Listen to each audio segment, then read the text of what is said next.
Perfect. Hello, friends from F2B. Hello, everyone else who has joined this evening. I'm so happy to see you. My name is Brady. I'm the Early Literacy Coordinator for the Fitchburg Public Schools. And I have also been an instructor, a principal, and an instructional management specialist for the Fitchburg Public Schools and have worked there for over 30 years now.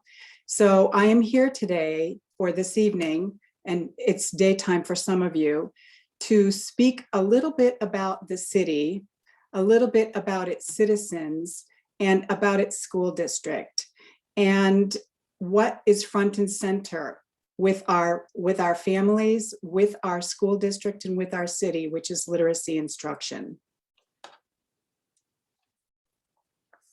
Fitchburg, Massachusetts is a gateway city. And gateway cities are mid-sized urban centers, even though most of you would probably really regard Fitchburg as a small urban center. Its population is about 41,000 people. For generations, gateway cities were known as gateways into the American dream. And Fitchburg is one such city. The Nashua River from Nashua, New Hampshire runs through Fitchburg, and it was used to start industry there. It powered sawmills, it powered grist mills, and that all started in 1750 before the city was even itself incorporated. By the Industrial Revolution, Fitchburg was a city in which paper was being produced and textiles, machines. Actually, they had saws, guns, axles, axle grease, bicycles. They were really producing a lot of products. And these photos on this particular slide were taken off of the Fitchburg Historical Society Facebook page, and it represents all of the different people who inhabited Fitchburg in its early years. People came from Finland, England, Ireland, Sweden, Greece, and Canada.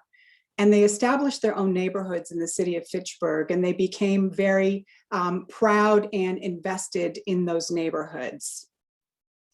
Churches and small grocery stores, even though Fitchburg did not have a high German population, it had a German grocery store there too. And this is a picture of a very old ad from back in the day. In 1967, there was an influx of Hispanic, Puerto Rican people into central Massachusetts. And in 2017, there was a 50th anniversary of the Spanish American Center. And there are some students in the top photo from our school district and from Leominster who were participating in that. And they are very, very happy. We also had the city of Fitchburg welcomed after the Vietnam War a lot of people from Laos. As a matter of fact, our Hmong refugees, Fitchburg is home to the largest population of Hmong refugees east of the Mississippi, as a majority of the people who came to the United States and immigrated to the United States after the Vietnam War settled on the West Coast and in Minneapolis. Once per year, most of the Hmong people who currently live in Massachusetts come to Fitchburg, and they have a celebration on the Hmong New Year during Labor Day weekend. And that's a wonderful time to go. If you've ever had any food that's made by Hmong folks, you know how delicious it can be, as well as the wonderful food that we have that are made by all of our Spanish families as well, our Hispanic families. So what is the profile of Fitchburg? This is the profile of Fitchburg. And if you look on the right-hand side of this particular graph, you can see that this was taken off of the Mass Department of Education, by the way. You can see that English language learners total 15.7%, and this is pre-K through grade 12. High needs population, 75%, and economically disadvantaged is 66%. Fitchburg is a Title I district. But what I want to point out to you is that this data from pre-K to grade 4 does differ. We have 24% of our kindergarten students this year that have enrolled with us are English learners. and 70% of students in the early grades are considered economically disadvantaged. So this is our data, and what's important about this is going to kind of underpin some of what I'm getting ready to really talk about, because front and center in Fitchburg is what is also America's goal, ensuring that every single student by the end of grade 3 will be reading on grade level. And you probably know the research and the history on this, and I'll be really brief in just talking about it for those of you who might need a quick reminder. But you know that students who are able to meet their literacy goals by the end of kindergarten are more likely to be reading by the end of grade 3. And those who are reading on grade level by the end of grade 3 are more likely to be able to graduate high school and do graduate high school. The Annie Casey Foundation did a long-term study on this, and what they were able to find is that students who were not able to read on grade level by the end of grade 3 were 4 times more likely to drop out of school. As a matter of fact, when they looked at the skill levels of students who were high school dropouts, 88% of that subgroup was unable to read on grade level in grade 3. So we know this, and we are really motivated by this to ensure that our students have every opportunity to be reading on grade level or beyond by the end of grade 3. So a goal then is to obviously bridge inequities, because ensuring literacy opportunities for our city's families is paramount in the work that we do. We host multiple literacy fairs every single year, and we provide books, we provide information, we reach out, we use every platform we can. They're well attended, and we're always so thrilled. Hundreds of families come. We have 5,000 students, as you saw probably on the other slide, but we have hundreds of elementary families come to these events. We serve breakfast and we serve lunch, and we provide all kinds of materials and free books, but not all of the families. And the same goes for the library. Not all of our families take part in what our city library has to offer. So the district decided that we needed to begin the search for a digital literacy tool. And the district itself came together in central office and asked for the help of anybody that wanted to participate in this, to research efforts to find a digital library or literacy tool that we could use with our students and their families. So it was a team effort, and they found a tool. And I'm going to be talking about that tool in a little bit, but what was important was we wanted to involve community members, and community members were in fact involved in a huge part of this effort, because once the tool was found, we needed to find funders. We needed to find supporters in the community who would also say, yes, this is how we need to proceed. So the school district partnered with a local college, Fitchburg State University. It partnered with the United Way. It partnered with community foundations and agencies, including Head Start, including the YMCA. We have partnered with every agency available to make this dream come true for our students and our families in Fitchburg. The tool that we use is called Footsteps to Brilliance. And when we first started using this online literacy tool, we decided to roll it out at the pre-K level and to host a pilot beginning in 2016, January actually of 2016. And working with 3-year-olds and 4-year-olds with devices that are new to them. Some of these kids are actually better in the devices and their use than I am. But many of them needed to have some tutelage in that. They needed to explore not only the app and the tool, but they needed to explore the use of the device. And so we spent time on these particular bullet points and working with our pre-K students. In the district, we currently use this in our pre-Ks, our kindergartens, with all of our K-2 English learner students, and we use it in also 2 of our special education programs. We've been using it also with some of our older students who are newcomers, and 3rd, 4th, and 5th grade students who sometimes see their younger brothers and sisters using this, are interested, and they ask for accounts as well, and we do sign them up. So this is a supplemental literacy tool. We use it for 15 minutes per day. And 15 minutes is all a child needs to use it for. When we first rolled it out in our classrooms, we actually had a whole group lesson in which a teacher would use this tool either as a read aloud storybook for the students, or show them how to use the individual aspects of the tool.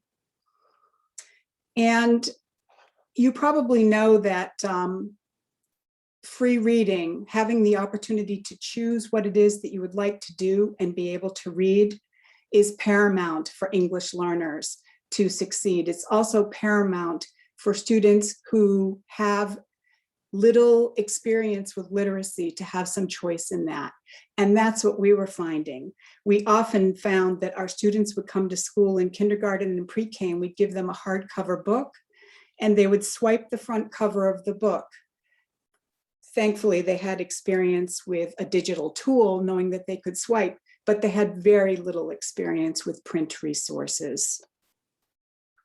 So we started doing this with our students, and we not only did it with pre-K classes in the district, we also partnered with Head Start. We have pre-K classes at the YMCA that are using this now, and our community agency, Seven Hills and Children's Aid and Family Services. So we have 16 additional pre-K classes that are using this now in the city, in addition to our 8 pre-K classes. And what's really fascinating about this is each age and grade level has found a way to supplement the literacy instruction in their classrooms with the use of this tool. So I just want to open it up. If there are any questions right now about anything that I've said so far about the school district or about our partnering with community agencies, I am happy to answer any questions. Feel free to speak up or to put something in the chat.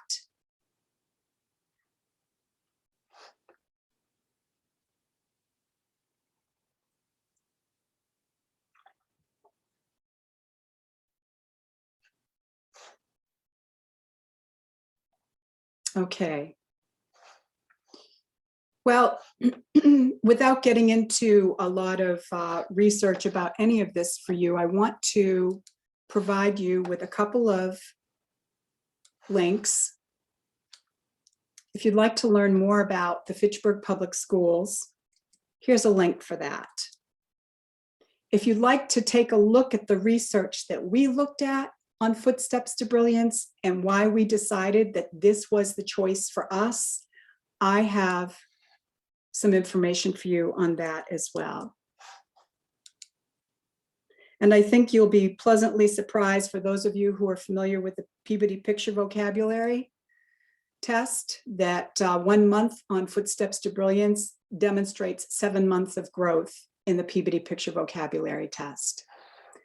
And next, what I'm providing you with is the research that guides some of the practice in the decisions that we make when it comes to focusing on our students who are English learners.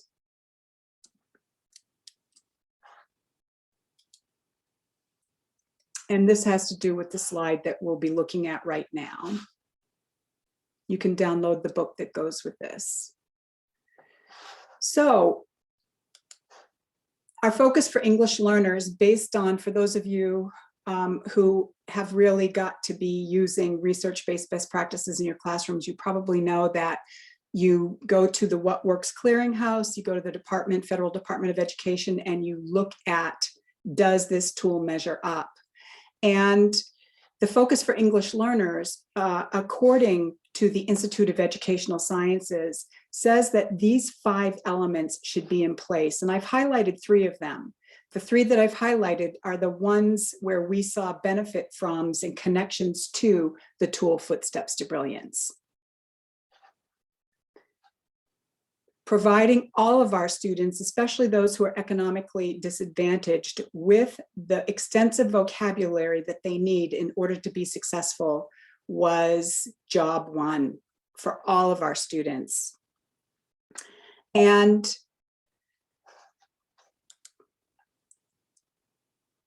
developing academic English was also high on our list. So I'm going to begin now by taking you to the tool itself and showing you some of what it was that we used on this particular tool.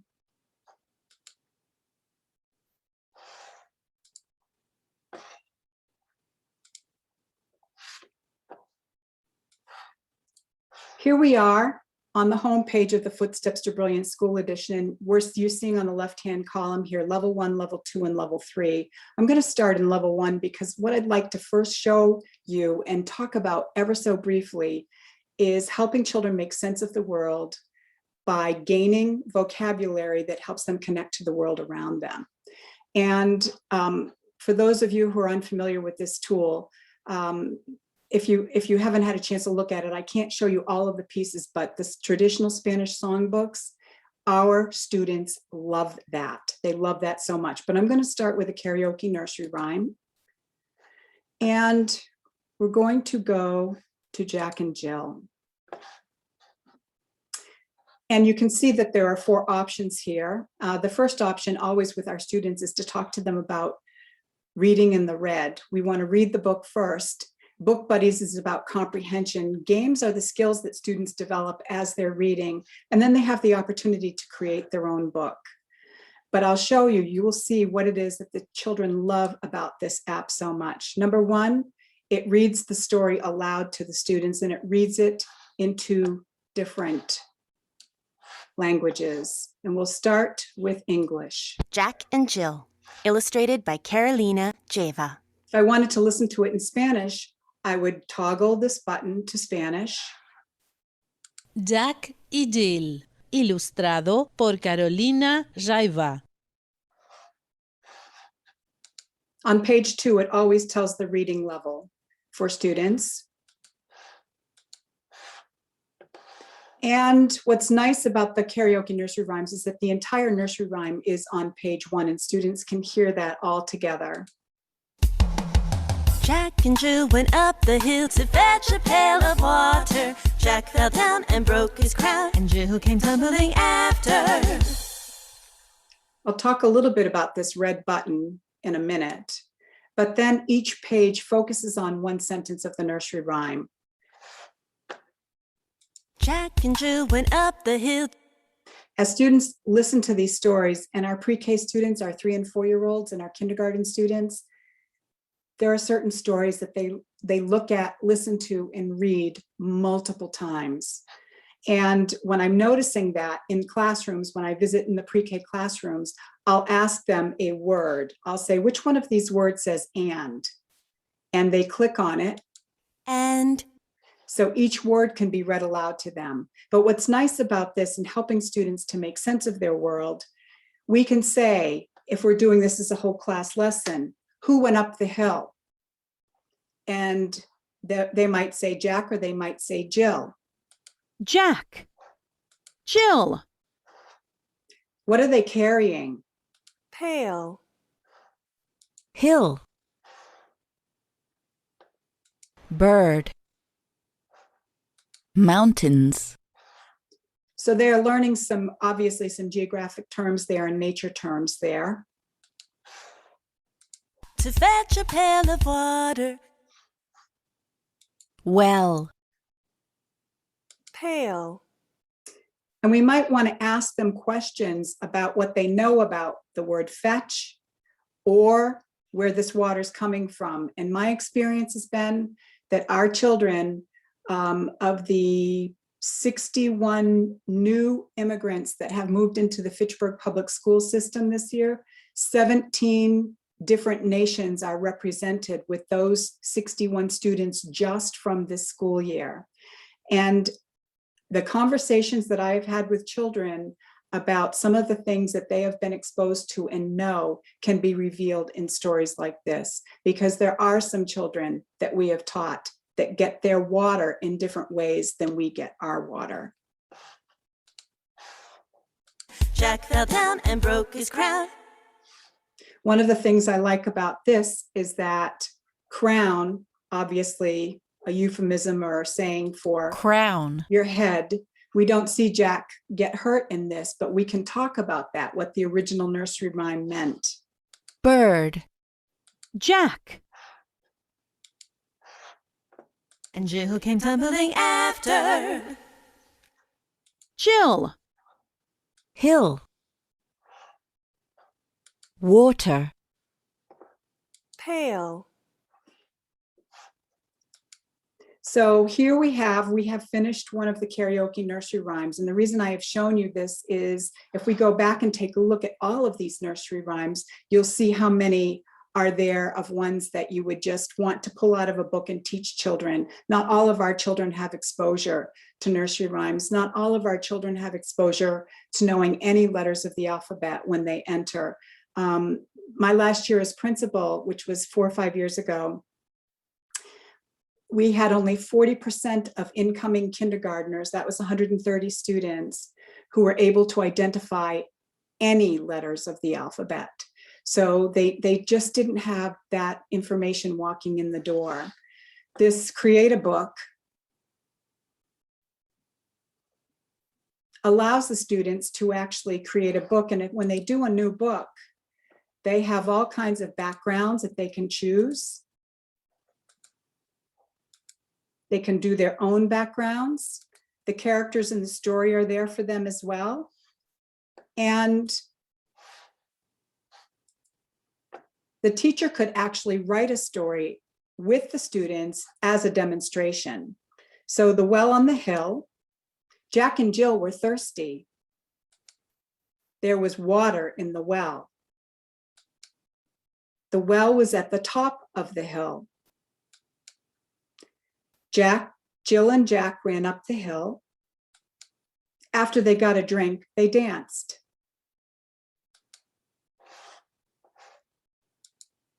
So we have students that are creating books, many, many, many books.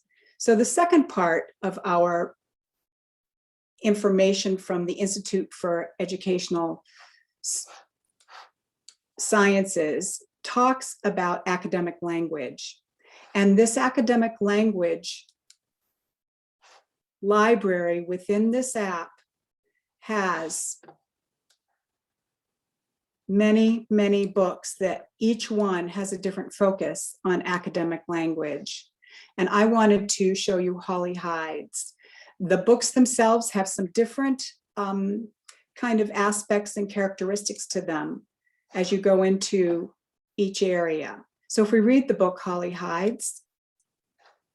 Holly Hyde's, written by Trish Holland, illustrated by Carolina Zwiwana. We play a game of hide and seek. I count to 10 and I don't peek. Now you're going to see why this is the favorite story of all of our students. 1, 2, 3, 4, 5, 6, 7, 8, 9, 10.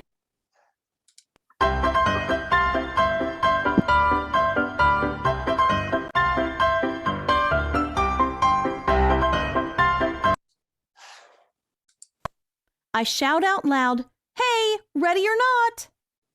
Hey, ready or not? And guess where Holly is? They love this. Now here I come. I'll find your spot.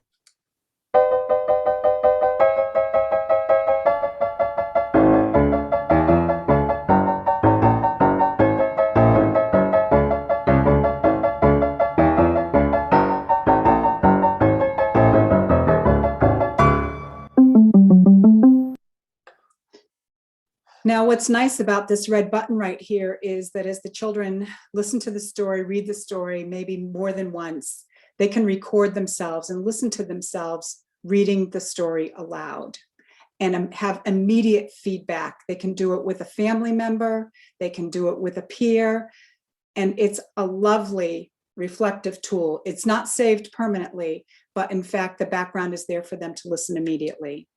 So I hit the record button. Now here I come, I'll find your spot. Now here I come, I'll find your spot. And the children love that as well. Beside the clock? Not room enough. Have you discovered yet what academic language we've been figuring out or teaching the students from this particular story?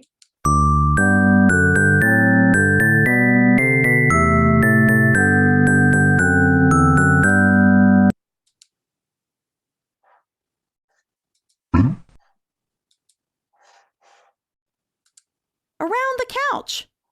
Hey, there's my stuff.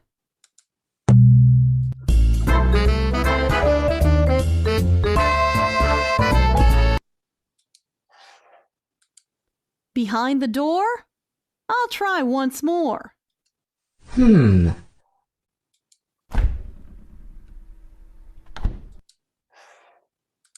Beneath the bed? Come out, I said.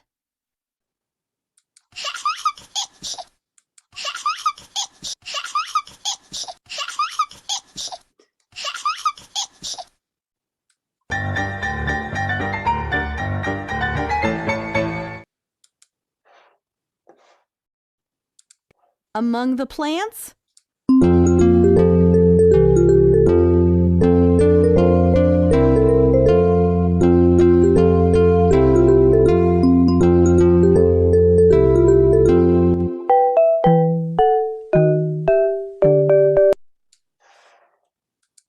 Between the chairs?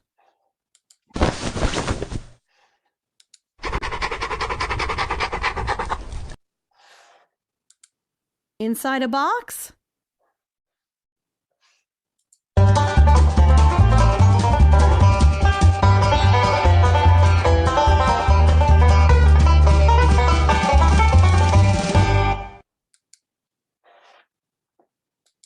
Above the stairs?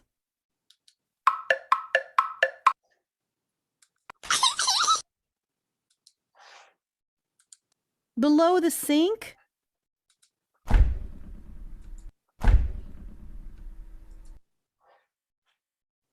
Too small, I think.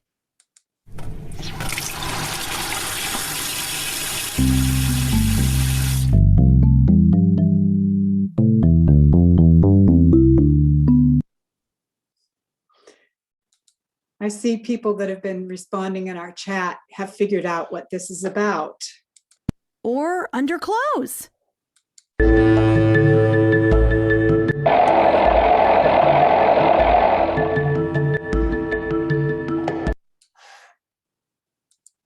Ew, those things stink.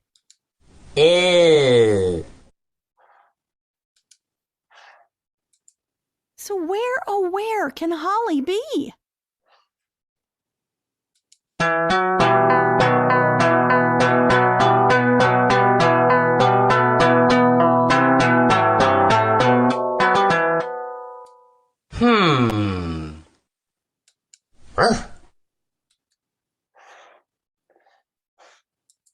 Holly's nowhere I can see. Huh.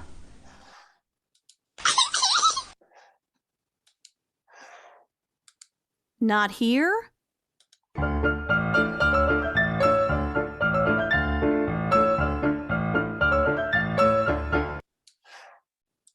Not there.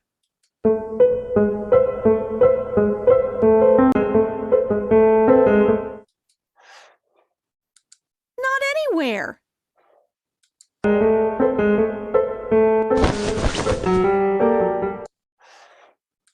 Surprise! Whoa. I look for her, but she finds me.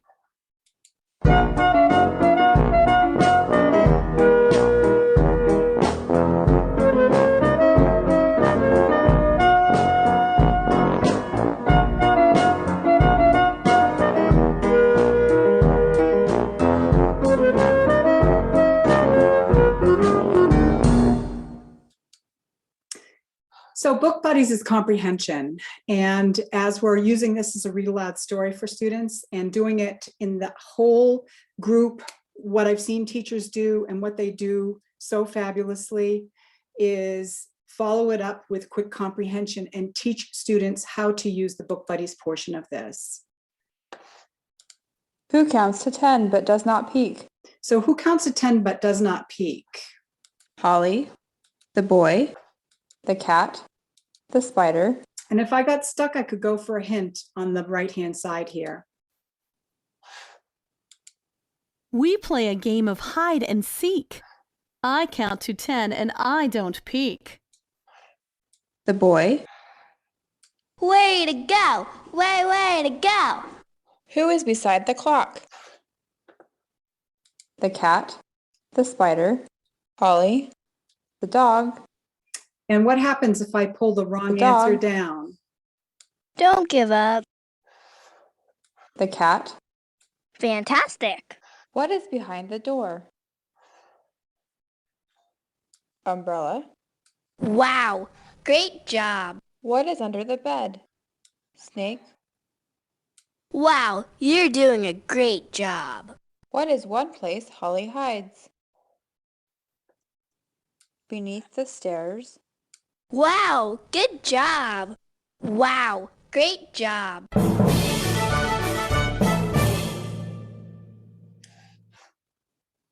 And for those of us who require additional data to verify or substantiate the things that we think that we know, we have access to every child's score. So that's been helpful to us.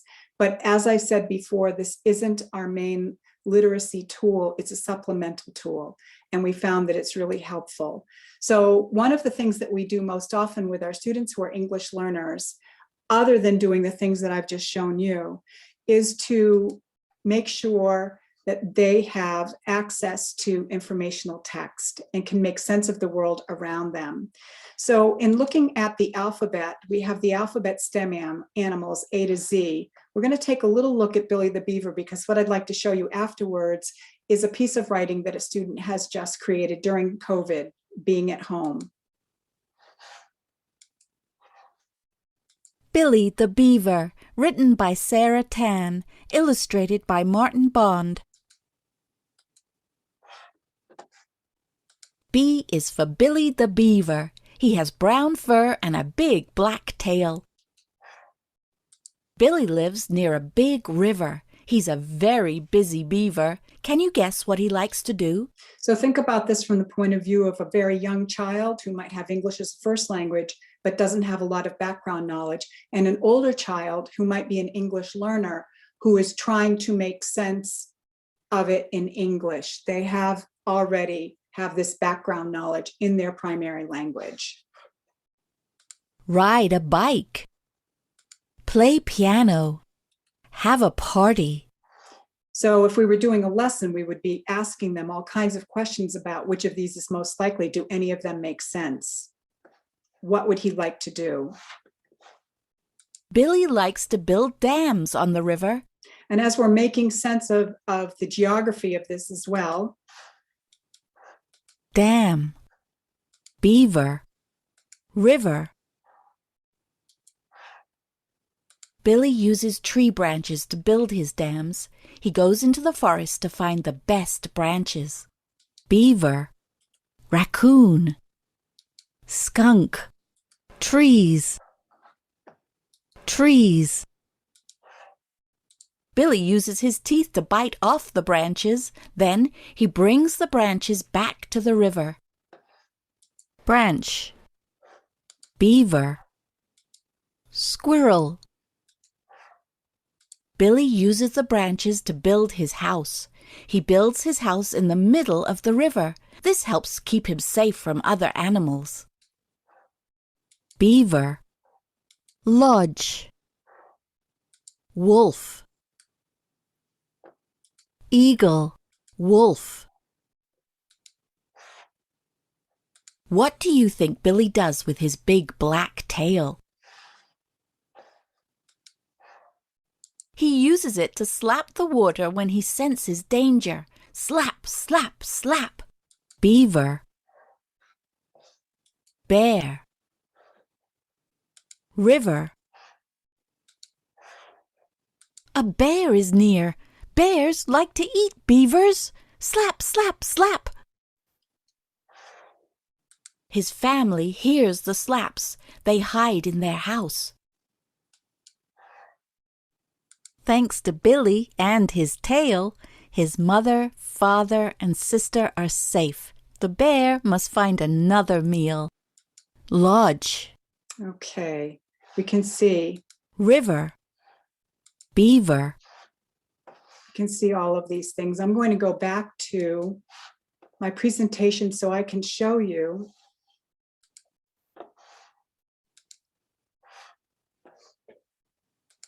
what our students created. So that's the page, the opening page on the school edition of Footsteps to Brilliance of the 3 levels. And just quickly, level 1 is really for pre-K students, even students ages 3, 2.5 through 5. And then we've got transitional K and 1. And then we've got grades 2 going up into beginning 3rd grade. So that's how we've broken it down, and that's how we've been using it. And we've explored the STEM story of Billy the Beaver. So we've taken a look at that. And what I wanted to show you is that one of our teachers had decided to use this with her newcomer students who are, this particular group are Spanish speakers. And she used a support that the app also has. This tool, literacy tool, has a project-based template on adapting to survive.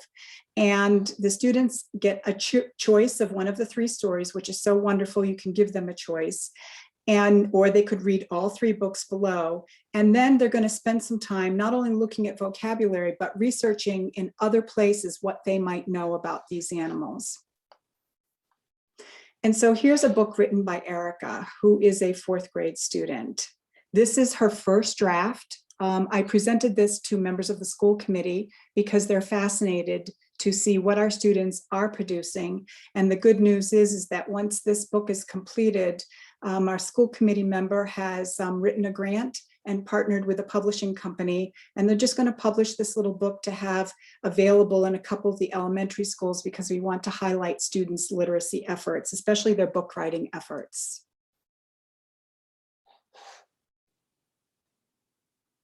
Billy likes to build dams on the river.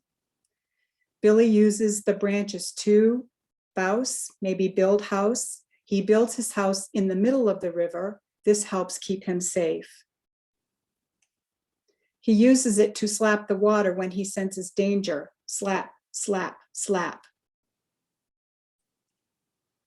A bear is near. Bears, instead of deers, bears like to eat beavers. Slap, slap, slap.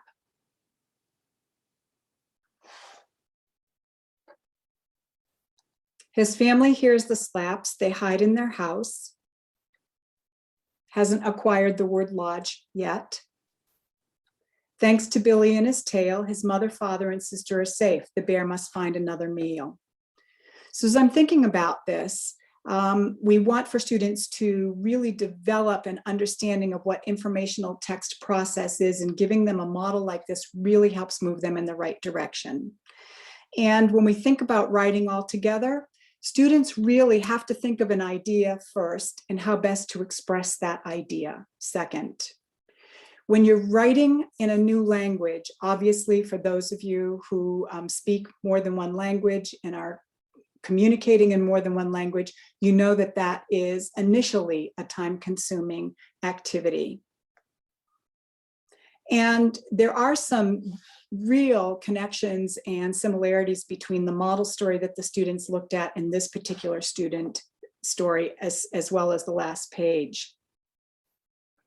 So the 2 other tools that we often use to get students to write is the thinking pad. And it says at the top of that, the thinking pad, draw a picture to explain something that you might be learning about. And this 1st grader, Matthias, wrote this.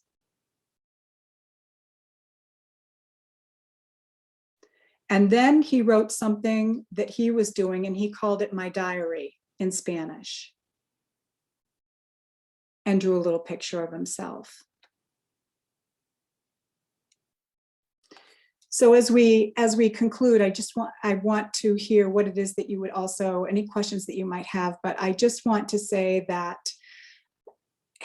moving our students up the chain of literacy, as we're thinking about a culminating project of really learning literacy, is writing.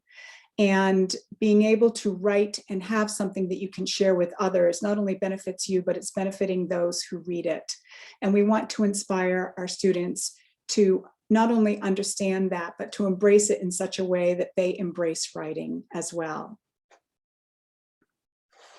And last but not least, I wanted to show you not only the lovely students, but our lovely superintendent, who spends a lot of time, and himself is a person who speaks more than one language fluently, and really embraces all of the work that we do. In his former role as the assistant superintendent in charge of budget and all of that, building maintenance and budget and finance, he was the one who helped us find the funders to bring this to our city. So I'm thankful for all of the work that he does as well. So we have not got a moment to lose. We are seeing that the literacy fundamentals that are being achieved by our students who use this curriculum is really beginning to make an impact, even during COVID. So we're very happy about that. And I hope that you have learned something about this particular tool in our time together. We do. Thank you for all of these wonderful remarks.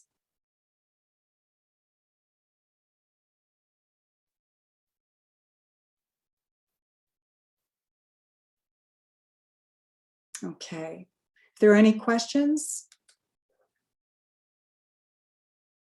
All right. Well, thank you. Thank you for joining. Thank you for joining me this evening. And thank you for spending time when I'm sure no matter where you are in America, it's time to eat some dinner. And I appreciate all of your comments and your participation this evening. Take care.